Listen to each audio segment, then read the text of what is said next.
తాజాగా మావోయిస్టుల పైన జరుగుతున్నటువంటి ఎన్‌కౌంటర్స్‌లలో ఎంతోమంది చనిపోతున్నారు.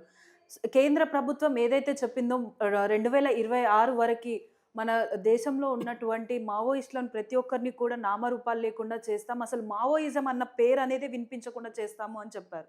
సో, అందులో భాగంగానే ఇప్పుడు జరుగుతున్నటువంటి ఎన్‌కౌంటర్స్ అనేవి కూడా అందులో భాగమేనా?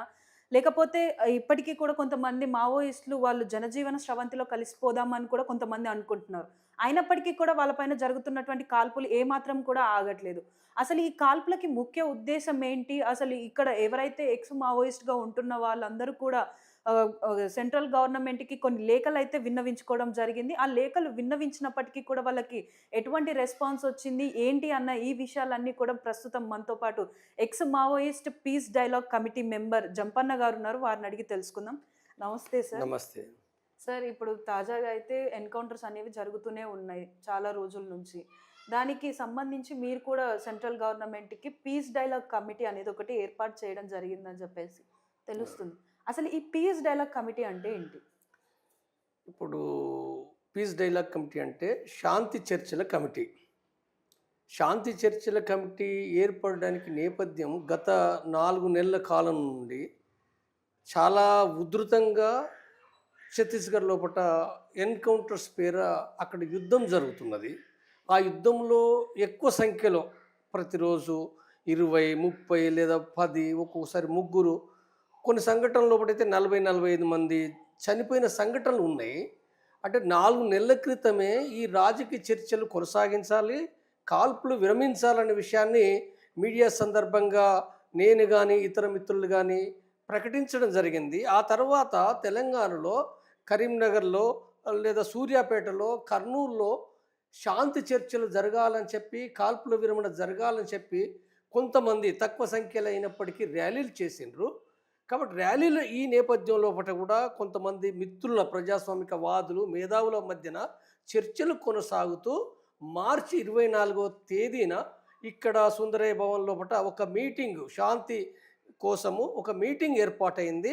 ఆ మీటింగ్ నేపథ్యం లోపట ఇచ్చిన పిలుపు ఏదైతుందో ఇరు పక్షాలకు, మావోయిస్టు పార్టీకి మరియు ప్రభుత్వానికి, ఇరు పక్షాలకు కూడా మీరు కాల్పులు విరమించండి, శాంతి చర్చలు కొనసాగించండి అనే విషయాన్ని దీని మూలంగా ప్రజలు చనిపోతుండ్రు, పోలీసులు చనిపోతుండ్రు, మావోయిస్టులు చనిపోతుండ్రు. అంటే ప్రాణికి అనేది ఈ రాజ్యాంగం లోపట ఏదైతే ఉందో, రాజ్యాంగంలో ప్రతి ప్రాణికి సంబంధించింది ఏదైతుందో దానికి సంబంధించిన 21వ ఆర్టికల్ చెప్తుంది. అంటే ప్రతి ప్రాణిని మనం చంపే హక్కు మనకు ఎవరికీ లేదు. ఆ ప్రాణిని రక్షించాలనే విషయం చెప్తుంది. కాబట్టి ఈ శాంతి చర్చల లోపట శాంతి కమిటీ మాట్లాడిన విషయము ఈ అంటే ప్రతి పోలీసులదైనా ప్రాణమే, మావోయిస్టులదైనా ప్రాణమే, ప్రజలదైనా ప్రాణమే. కాబట్టి ఈ ప్రాణాన్ని కాపాడాలి, శాంతిని రక్షించాలి, కాల్పులు విరమించాలనే పిలుపు ఇచ్చింది. ఈ పిలుపు పైన మావోయిస్టు పార్టీ మార్చి 28వ తేదీన వాళ్ళు దీన్ని వెల్కమ్ చేస్తూ వాళ్ళు కూడా చర్చలకు సిద్ధమే అనే విషయాన్ని వాళ్ళు ప్రకటించినారు. కాబట్టి ఈ నేపథ్యం లోపల ఏంటంటే తిరిగి తెలంగాణలో కావచ్చు, ఆంధ్రప్రదేశ్లో కానీ, లేదా తెలంగాణలోని వివిధ జిల్లాలో, లేదా నేషనల్ వైడ్గా కూడా ఒక వాతావరణం క్రియేట్ అవుతున్నది. ఆ వాతావరణం ఏంటంటే శాంతి నెలకొల్పాలి, ఈ యుద్ధం సరైనది కాదు, నిర్మూలన యుద్ధం అనేది సరైనది కాదు, మనుషులను చంపడం అనేది సరైనది కాదు, సమస్య ఎక్కడైతుందో రాజ్యాంగానికి భిన్నంగా హింస, ప్రతిహింస రెండూ తప్పే, హింస తప్పే, ప్రతిహింస తప్పే. కాబట్టి ఈ రెండింటిని కూడా ఏంటంటే నిలుపుదల చేయాలనే విషయాన్ని విస్తృతంగా మీటింగులు జరుగుతున్నాయి. నిర్మల్లో జరిగింది, భూపాలపల్లిలో జరిగింది, వరంగల్లో జరగబోతున్నది, ఆంధ్రప్రదేశ్లో జరిగింది. తర్వాత నిన్న భారత్ బచావో నాయకత్వంలో కూడా చాలా విస్తృతంగా అనేక మంది మేధావులు కూడా దేశం నుంచి, అంటే ఛత్తీస్గఢ్ నుంచి వచ్చారు, ఢిల్లీ నుంచి వచ్చారు, ఇక్కడ మేధావులు కూడా అనేక మంది పాల్గొని అక్కడ తమ యొక్క వాణిని అందులో ఇతర రాజకీయ పక్షాలు కాంగ్రెస్ పార్టీ కావచ్చు, బీఆర్ఎస్ పార్టీ కానీ, లేదా ఇతర పక్షాలు కానీ అందరూ మాట్లాడింది ఏంటంటే చర్చలు జరగాలి, కాల్పులు విరమించాలి, ఇది సరైనది కాదు, బస్తర్ను రక్షించాలి, బస్తర్ లోపల ఆదివాసి యొక్క ప్రజల యొక్క మరణం అనేది ఏందో ఇది ఒక తీవ్రమైన ఇది రాజ్యాంగంలో ఏదైతే చెప్తున్నది ఏందో దానికి భిన్నంగా జరుగుతుంది. కాబట్టి దీన్ని ఆఫ్ చేయాలనే విషయాన్ని వాళ్ళు మాట్లాడడం జరిగింది. ఈ నేపథ్యంలో బట్టినే మనకు పీస్ డైలాగ్ కమిటీ ఒక వారం రోజుల క్రితము భారత ప్రభుత్వానికి, భారత ప్రభుత్వ ప్రధాని నరేంద్ర మోడీ గారికి, హోం మంత్రి అమిత్ షా గారికి మెమోరాండం రాయడం జరిగింది. జీమెయిల్ ద్వారా పంపడం జరిగింది. తర్వాత ఛత్తీస్గఢ్ ముఖ్యమంత్రికి, ఛత్తీస్గఢ్ హోం మంత్రికి, అదేవిధంగా తెలంగాణ ముఖ్యమంత్రి రేవంత్ రెడ్డి గారికి, ఒరిస్సా ముఖ్యమంత్రికి, ఆంధ్రప్రదేశ్ ముఖ్యమంత్రికి, జార్ఖండ్ ముఖ్యమంత్రికి, బీహార్ ముఖ్యమంత్రికి, మహారాష్ట్ర, మధ్యప్రదేశ్ ముఖ్యమంత్రులకు సైతం కూడా ఈ మెమోరాండం ఏదైతుందో అందరికీ పంపడం జరిగింది. ఈ లేఖ ప్రత్యేకించి హోమ్ మినిస్టర్ అయిన అమిత్ షాకు రాసిన లేఖ లోపట చాలా స్పష్టంగా ఇలా గుర్తు చేసిన విషయం ఏంటంటే, రాజ్యాంగంలో చెప్పిన 21గా ఒక నిబంధన ప్రకారంగా ప్రతి ప్రాణి పట్ల రాజ్యం ఏ విధంగా ఉండాలి, రాజ్యం అనేది ఉందో ప్రతి ప్రాణిని రక్షించాలి అనేది ఉందో, అంటే ఈ స్పిరిటే శాంతి కమిటీ కూడా గుర్తు చేస్తూ, శాంతి కమిటీ అనేది ఉందో మావోయిస్టులు చనిపోకూడదు, పోలీసులు చనిపోకూడదు, ఆదివాసులు చనిపోకూడదు అనేది మరొకసారి ఏంటంటే ఇందులో పట్ల పేర్కొంటూ, మీరు కాల్పుల విరమణ చేయండి, ప్రభుత్వానికి ప్రధానమైన బాధ్యత ఉంటుంది, బాధ్యత మీరు అమలు చేయడం ద్వారా మీరు ఒక రాజ్యాంగబద్ధంగా మీరు ఎన్నికైన మీ ప్రభుత్వము రాజ్యాంగబద్ధంగా మీరు దీన్ని కొనసాగించాలి. దాని ద్వారా ప్రజలను కూడా చైతన్యవంతం చేయడానికి, ప్రజలు తప్పుదారి పడితే కూడా సరిదిద్దవలసిన బాధ్యత కూడా మీ పైన ఉంటుందనే విషయాన్ని గుర్తు చేస్తూ, అభ్యర్థిస్తూ ఈ లేఖ పీస్ కమిటీ తరఫున పంపడం జరిగింది. ఈ పీస్ కమిటీకి చైర్మన్గా ఫార్మర్ జస్టిస్ చంద్రకుమార్ గారు ఉన్నారు. దీనిలో ప్రొఫెసర్ అరగోపాల్ వైస్ ప్రెసిడెంట్గా, జంపన్న అనే నేను వైస్ ప్రెసిడెంట్గా, సిహెచ్ బాలకిషన్ రావు వైస్ చైర్మన్గా, అట్నే కందిమల్ల ప్రతాప్ రెడ్డి వైస్ చైర్మన్గా, ఇంకా ఇతర మిత్రులు కూడా చాలామంది ఇందులో పట ఉన్నారు. కాబట్టి మేము మళ్ళీ ఈ సందర్భంగా కూడా మేము ప్రభుత్వానికి విజ్ఞప్తి చేసేది ఏంటంటే, మీరు అంటే శాంతియుత వాతావరణాన్ని నెలకొల్పాలని మేము విజ్ఞప్తి చేస్తున్నాం. మీరు ఛత్తీస్గఢ్ ఉప ముఖ్యమంత్రి అయిన విజయ్ శర్మ గారు కూడా దానికి చర్చలు అనే దానికి ఆమోదం తెలిపిండు. ఇది సంతోషకరమైన మంచి విషయమే. కానీ దానితో పాటుగా కూడా ఈ మధ్య కాలంలో ఇది జరిగిన తర్వాత కూడా ఒక వారం 10 రోజుల నుండి 3 ఎన్కౌంటర్లు జరిగినాయి. 3 ఎన్కౌంటర్లు, ఒక దాంట్లో 2, ఒక దాంట్లో 3, మళ్ళీ నిన్న కూడా ఎన్కౌంటర్ జరిగింది. చాలా ఇది విషాదకరమైన విషయం. అది మీరు వెంటనే మీరు మీ బలగాలకు అంటే పోలీసు బలగాలకు వారికి చెప్పడం ద్వారా కోంబింగ్ నిలుపుదల చేయగలుగుతారు, ఎన్కౌంటర్లు ఆపగలుగుతారు. శాంతిని ఏంటంటే నెలకొల్పడం అనేది ప్రభుత్వం యొక్క బాధ్యత. మీకు వచ్చిన అవకాశాన్ని ఇవాళ మావోయిస్టులు సైతం వాళ్ళు ఒప్పుకున్నారు కాబట్టి, వాళ్ళు ఆహ్వానించారు కాబట్టి, ప్రభుత్వం అనేది ఏందో చాలా ఒక విశాల దృక్పథంతో ప్రభుత్వం ఆలోచించాలన్నది మేము విజ్ఞప్తి చేస్తున్నాం. సో అంటే ఇప్పుడు కొంతమంది మావోయిస్టులు కూడా వారు స్వతహాగా కానీ లేదా కొంతమంది ఇప్పుడు పోలీసులు కానీ గవర్నమెంట్ చెప్పిన విధంగా వాళ్ళు వచ్చి మేము శాంతియుతంగా లొంగిపోతాము లేదా మేము జనజీవన స్రవంతిలో కలిసిపోతాము అని కొంతమంది రెడీగా ఉన్నారు. అయినప్పటికీ కూడా ప్రభుత్వం ఎందుకు కాల్పులను ఆపట్లేదు? ఒకటి ఏంటంటే, ఇప్పుడు మావోయిస్టులు అనే వాళ్ళు ఒక పార్టీగా వాళ్ళు లొంగిపోవడం సిద్ధం అనే విషయాన్ని ఎక్కడ ప్రకటించలేదు. వాళ్ళ ప్రకటన మేము శాంతి చర్చలకు సిద్ధమే కాదు, ఉప ముఖ్యమంత్రి విజయ్ శర్మ ఏదైతే మాట్లాడిండో మీరు ఆయుధాలు దించండి, సరెండర్ కాండి, చర్చలు చేద్దామనే విషయం మాట్లాడిండు. అంటే దానికి వాళ్ళ జవాబు రూపేష్ ఛత్తీస్గఢ్ సంబంధించిన ఉత్తర ఛత్తీస్గఢ్ సంబంధించిన ఒక బాధ్యుడు నాయకుడు రూపేష్ ఇచ్చిన 2 ప్రకటనలు చేసిండు. ఆ 2 ప్రకటనలు స్పష్టంగా రూపేష్ చెప్పింది ఏంటంటే, మీరు ఏదైతే చర్చలకు ఆహ్వానించారో ఇది మంచి విషయం, కాబట్టి ఈ చర్చ జరిగే క్రమంలో ఆయుధాలు దించాలనే విషయం ఏదైతుందో అది ఎజెండా ఒక అంశంగా మాట్లాడదాం, చర్చిద్దాం. కాబట్టి దాన్ని అక్కడ చర్చల్లో డిసైడ్ చేసుకోవచ్చు. కాబట్టి ఇది ఇది ఇది ఇది ఇది కొనసాగించండి అనే విషయం చెప్పారు. అదేవిధంగా ఇప్పుడు ఈ 3 ఎన్కౌంటర్లు కూడా ఏవైతే జరిగినాయో నిన్న స్టేట్మెంట్ ఇచ్చింది. మళ్ళీ ఈ 3 ఎన్కౌంటర్లు కూడా మీరు అంటే అంటే కాల్పులో దాన్ని కొనసాగిస్తూ చర్చలు అనేది ఉందో అది నష్టం జరుగుతుంది. అది మీరు దాన్ని ఆఫ్ చేయండి, కాల్పులు ఆఫ్ చేయండి, కోంబింగ్ ఆఫ్ చేయండి. కనీసం మినిమంగా ఫస్ట్ దఫా ఒక నెల అయినా కాల్పుల విరమణ పాటించండి. దాని ద్వారా మేము మా నాయకులను వివిధ శ్రేణులను కూడా మాట్లాడడానికి ఉపయోగపడుతుంది. ఎందుకంటే కోంబింగ్ మధ్య, డ్రోన్ దాడుల మధ్య మేము మా సహచరులను కూడా కలుసుకోలేము ఇంత త్వరగా. కాబట్టి ఇది మీరు దీన్ని అర్థం చేసుకొని ఈ కోంబింగ్‌ను, కాల్పులను ఆఫ్ చేయండి అనే విషయాన్ని ప్రభుత్వాలకు, ప్రతిపక్షాలకు, తర్వాత శాంతి కమిటీ వాళ్ళకు కూడా ఏందంటే వాళ్ళు విజ్ఞప్తి చేయడం జరిగింది. కాబట్టి నేను కూడా ఈ సందర్భంగా పీస్ కమిటీ తరపున ప్రభుత్వానికి తిరిగి నేను విజ్ఞప్తి చేస్తున్నాను. ప్రభుత్వము వెంటనే దీన్ని కాల్పులు విరమించండి. దాని ద్వారా వచ్చే అంటే ప్రభుత్వానికి వచ్చే నష్టం లేదు.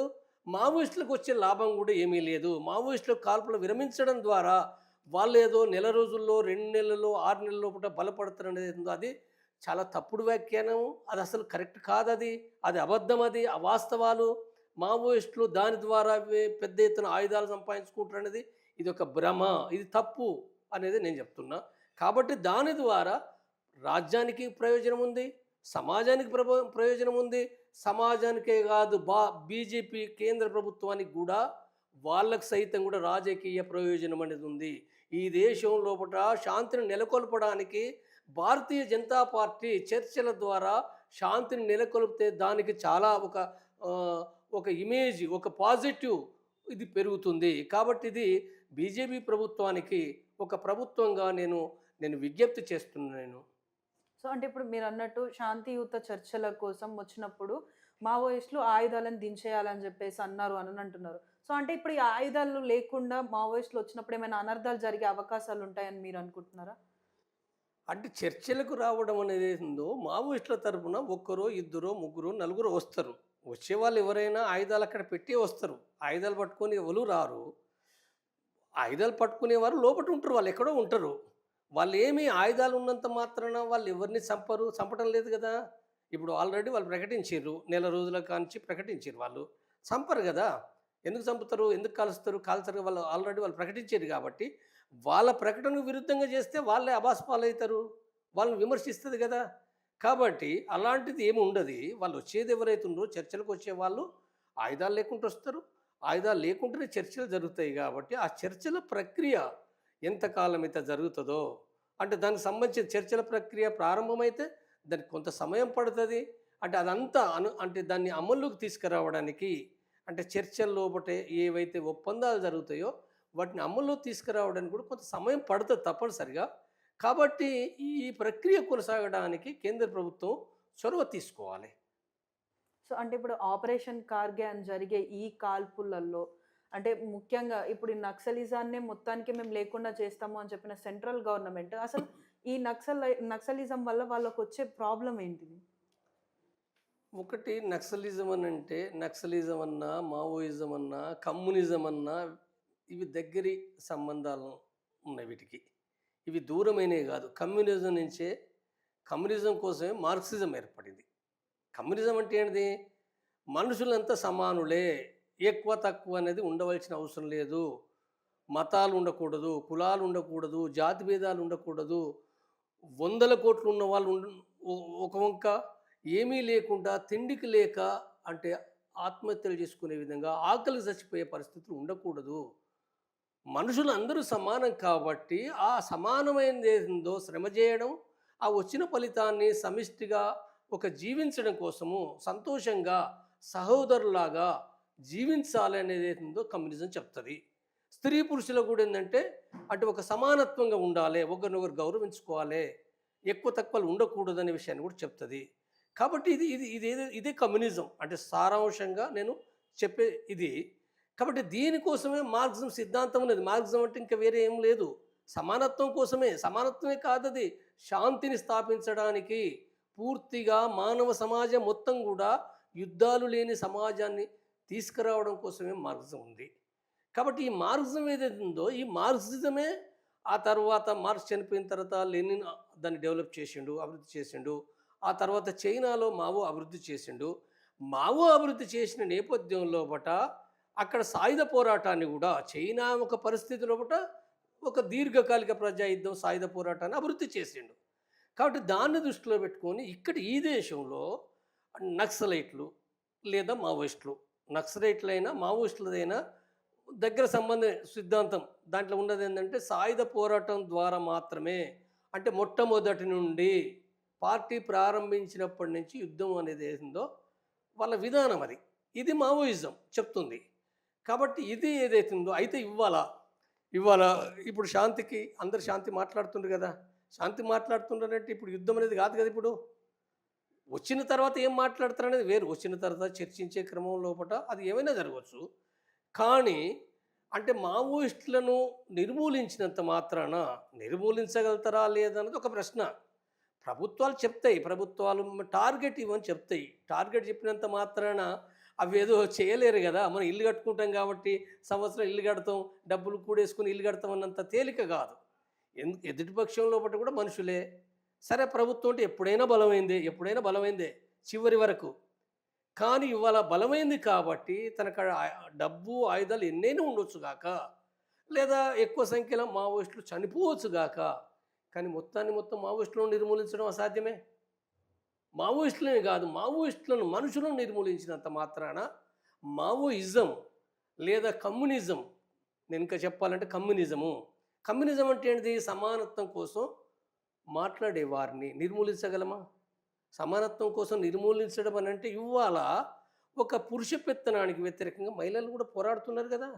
లేదా బీసీలు కూడా, ఆ బీసీలు తమ యొక్క ఏదైతే ఉద్యోగాల్లో, విద్యలో లేదా వివిధ రాజకీయ పదవుల లోపల కూడా మాకు వాటా కావాలని కూడా పోరాడుతుండ్రు కదా. సమానత్వం కోసమే కదా ఇది కూడా. మొత్తం రాకన్నప్పటికీ కనీసం కొంత సమానత్వం కోసమే కృషి చేస్తున్నారు కదా. లేదా దళితుల దాంట్లో ఏబిసిడి వర్గీకరణ కూడా సమానత్వ సాధనలో భాగమే కదా. లేదా ఆదివాసీలు కూడా పోరాడుతుంటారు కదా. అంటే దీన్ని నిర్మూలించగలమా, చంపగలమా మనము? ఈ ప్రపంచంలో సమానత్వం కోసం పోరాడే భావాలను నిర్మూలించడం అనేది ఏందో ఎన్నటికీ 1000 ఏళ్ళైనా నిర్మూలించడం ఎవరికీ సాధ్యం కాదు. సూర్యుడు చంద్రుడు ఉన్నంత సత్యంగా, ఈ భూమి ఉన్నంత సత్యంగా కూడా సమానత్వం కోసము సంఘర్షణ కొనసాగి తీరుతూనే ఉంటుంది. ఆ సంఘర్షణే మార్క్సిజం, ఆ సంఘర్షణే కమ్యూనిజం. కాబట్టి ఈ నిర్మూలిస్తాం అనేది ఏందో భావాలను మార్చాలి. రాజ్యమైన భావాలను మార్చాలి, మావోయిస్టులైన భావాలను మార్చాలి. ఎవరు కూడా చంపడం ద్వారా మొత్తం భావాలను తొలగించలేము. ఎవరమైనా మనము రాజ్యాంగం చెప్పేది కూడా అదే. మనం ప్రజల యొక్క భావాలను మార్చాలి, చైతన్యవంతం చేయాలి. చైతన్యవంతం చేసినప్పుడు అది సరైనది అయితే తప్పనిసరిగా ప్రజలు దాన్ని స్వీకరిస్తారు, అమలు చేస్తారు. కాబట్టి ఇది ఏదైతుందో రాజ్యం యొక్క ప్రధాన బాధ్యత, రాజ్యాంగం చెప్పిన దాని ప్రకారంగా చైతన్యవంతంగా ప్రజలను శాంతియుతంగా ఉండే విధంగా రాజ్యం ప్రయత్నం చేయాలి. For more videos like this, subscribe Big TV channel.